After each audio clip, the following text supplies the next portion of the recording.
Assalamualaikum warahmatullahi wabarakatuh. Terima kasih atas kesempatan yang diberikan kepada Ibu dosen pembimbing. Saya atas nama Andi Pedaulen Tenro Aji dengan NIM 46125085. Pada kesempatan kali ini, saya akan menjelaskan materi yang berjudul fungsi perencanaan. Pernahkah Anda memulai sesuatu tanpa harus kemana? Itulah mengapa kita butuh perencanaan. Apa itu perencanaan? Perencanaan yaitu proses menetapkan tujuan dan menentukan langkah-langkah yang diperlukan untuk mencapainya. Selanjutnya yaitu tujuan perencanaan. Yang pertama, mengurangi atau mengimbangi ketidakpastian dan perubahan-perubahan yang akan datang. Dan yang kedua, memusatkan perhatian pada pencapaian sasaran. Dan yang ketiga, memastikan proses pencapaian tujuan dapat terlaksana secara efektif dan efisien. Dan yang keempat, memudahkan pengawasan. Selanjutnya yaitu manfaat utama perencanaan. Yang pertama, memberikan arahan yang jelas, di mana sebagai panduan untuk tindakan dan keputusan yang harus diambil. Ini dapat memastikan semua upaya berfokus pada hasil yang diharapkan dan membantu menjaga tim tetap pada jalur yang benar. Dan yang kedua, mengurangi ketidakpastian. Dapat membantu organisasi mempersiapkan diri dan menyesuaikan strategi untuk mengurangi resiko yang tak terduga. Dan yang ketiga, mengoptimalkan penggunaan sumber daya yang dimana dapat membantu mengordinasikan berbagai aktivitas dan sumber daya seperti waktu, uang, tenaga secara efisien. Hal ini mengurangi pemborosan dan aktivitas yang tumpah tindih. Dan yang keempat, meningkatkan koordinasi dan kerjasama tim, di mana dapat menyelaraskan tindakan berbagai departemen ataupun individu menuju tujuan bersama, dan dapat memastikan semua pihak bekerja sama dalam lingkungan yang terstruktur. Selanjutnya yaitu tahapan dasar. Yang pertama, menetapkan tujuan atau serangkaian tujuan, di mana ini adalah langkah awal yang krusial. Tujuannya harus jelas dan terukur. Dan yang kedua, merumuskan keadaan saat ini, yang dimana manajer perlu memahami posisi organisasi saat ini, termasuk kekuatan, kelemahan, sumber daya yang tersedia. Kita harus jujur dalam kondisi real di lapangan. Dan yang ketiga, mengidentifikasi segala kemudahan dan hambatan, di mana tahap ini melibatkan prediksi dan identifikasi faktor-faktor yang memungkinkan membantu atau menghalangi pencapaian tujuan. Ini membantu kita menyusun skenario. Dan yang keempat yaitu mengembangkan rencana tindakan, yang dimana setelah menganalisis, manajer merumuskan serangkaian kegiatan spesifik seperti strategi, program, prosedur, anggaran untuk mencapai tujuan dengan memilih alternatif terbaik dan paling efisien. Selanjutnya yaitu hierarki perencanaan, yang dimana terbagi menjadi 7, perencanaan visi, misi, dan tujuan. Menurut George Geddes, visi adalah pandangan yang jauh tentang perusahaan, tujuan perusahaan, dan apa yang harus dilakukan untuk mencapai tujuan tersebut. Misi adalah merupakan tugas dan prinsip pokok dalam mewujudkan atau menjawab visi.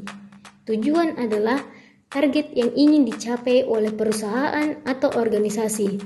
Dan yang kedua yaitu perencanaan sasaran. Perencanaan dalam menetapkan sasaran yaitu target yang harus dicapai oleh suatu organisasi dalam rangka mencapai tujuan. Dan yang ketiga, perencanaan strategi.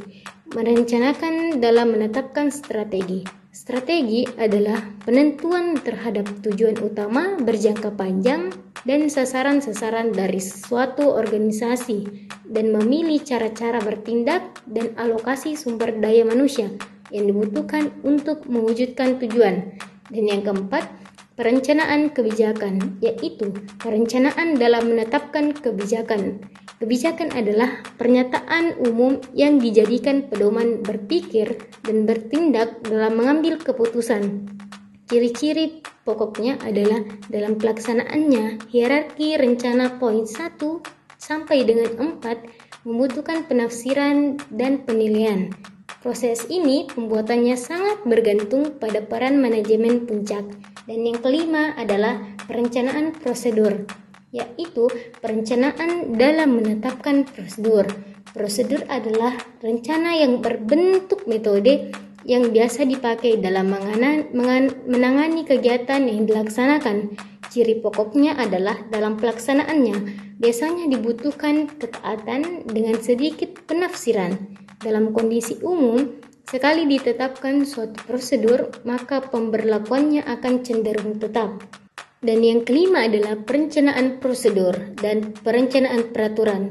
Perencanaan prosedur dalam menetapkan prosedur. Prosedur adalah rencana yang berbentuk metode yang biasa dipakai dalam menangani kegiatan-kegiatan yang dilaksanakan. Ciri-ciri pokoknya dalam pelaksanaannya biasanya dibutuhkan ketaatan dan sedikit penafsiran. Dalam kondisi umum, sekali ditetapkan suatu prosedur, maka pemberlakuannya akan cenderung tetap. Sedangkan perencanaan peraturan, yaitu peraturan adalah tindakan-tindakan yang dituntut untuk dilakukan dan dipilih dari beberapa alternatif yang ada. Ciri-ciri pokoknya adalah dalam pelaksanaannya biasanya hanya dibutuhkan ketaatan. Sebagaimana prosedur dalam kondisi umum, sekali ditetapkan suatu peraturan, maka pemberlakuannya juga akan cenderung tetap atau statis. Dan yang keenam adalah perencanaan program. Program adalah gabungan dari tujuan, kebijakan, prosedur, dan peraturan.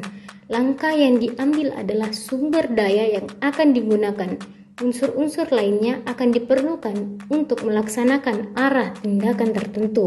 Program semacam ini biasanya didukung oleh modal, anggaran, belanja. Ciri-ciri pokoknya adalah dalam pelaksanaannya biasanya diperlukan penafsiran, penilaian, dan kompetisi manajerial. Program ini juga dipergunakan untuk mengidentifikasi setiap tipe rencana. Dan yang ketujuh adalah perencanaan anggaran. Perencanaan dalam menetapkan anggaran yaitu suatu rencana untuk menggambarkan hasil yang diharapkan dan dinyatakan dalam bentuk angka-angka. Ciri pokoknya adalah dalam pelaksanaannya biasanya dibutuhkan ketaatan dengan sedikit penafsiran. Dalam kondisi umum, anggaran yang telah ditetapkan cenderung sulit untuk diubah. Selanjutnya yaitu kita masuk kesimpulan yang dimana perencanaan atau planning adalah fungsi dasar atau fundamental manajemen. Hal ini karena fungsi organizing, staffing, atau actuating dan controlling pun harus dimulai dari fungsi planning atau perencanaan. Perencanaan bersifat dinamis, sedangkan perencanaan ini ditunjukkan pada masa depan yang penuh dengan ketidakpastian karena ada perubahan kondisi dan situasi. Baiklah, itulah tadi penerapan singkat yang bisa saya jelaskan tentang fungsi perencanaan. Lebih dan kurangnya mohon dimaafkan. Wassalamualaikum warahmatullahi wabarakatuh.